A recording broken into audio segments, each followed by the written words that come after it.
that I'm limited in my knowledge, but I can just tell you what I know.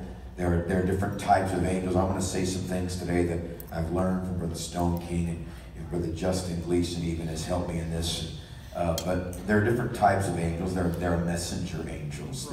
That's the ones with wings that you would see that would appear like Gabriel in the form of an angel. Great light would come with them and give you a word from the Lord. A great Spirit of the Lord would come to you in a great powerful visitation where you would maybe be in fear or be in awe at the moment of an angel of the Lord coming into your room. There are warring angels.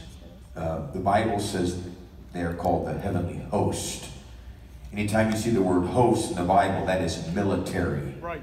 So when you hear about the heavenly host, that is the warring angels of God. For instance, when Jesus was born, there was with the angel a multitude of the heavenly host praising God and saying. So if you imagine these fairies flying around in the air, you're totally missing it. Yeah. These are warring angels that were sent there. Usually these angels are made out of fire. Humans don't usually see them. The reason why the walls of Jericho fell, for instance, was there was more than one army that shouted that day. There was two, because when Joshua, before he marched, he met the captain of the host.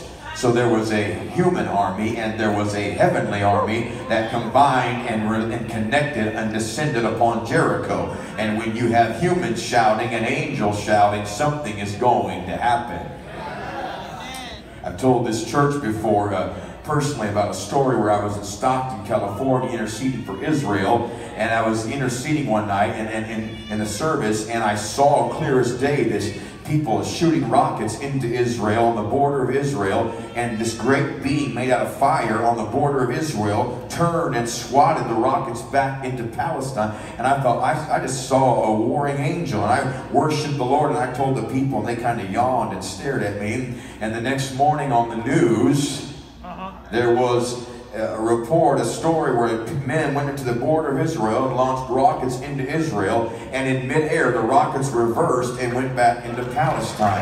And I believe I saw a warring angel from the Lord, and I didn't know what it was, but then 4 years later, Brother Stone King called me one day. I was outside of my lawn. I could take you to the spot where I was at, and he said, "Did you know that one time Brother T.W. Barnes met Michael the Archangel?" I said, "No." He said, "Yeah, he was in Jerusalem. He was in his hotel room. And I believe he told me," he said, "Michael said to Brother Barnes, 'Welcome, Tom Barnes, into Israel.'" I said to Brother Stone King, "What did he look like?" He said, "He was made out of fire, shot like a rainbow back up into the sky." Now I realized what I saw, because I've always heard that Michael guards Israel. And so when I saw what I saw 4 years ago, I truly believe I saw Michael the Archangel fighting for the country of Israel. And you can critique it if you want to, but when Elisha saw the protection of God, he told the Lord, "Open the servant's eyes that he might see." And he saw on the mountainside chariots and horses of fire round about Elisha. Warring angels, you may never see them. They're made out of fire, but they dwell above your home. They fight demonic spirits constantly that are trying to get on your child or in your marriage or in your home. Don't criticize it. Thank the Lord for the host that will come and fight for you when you cannot see them, but you know them.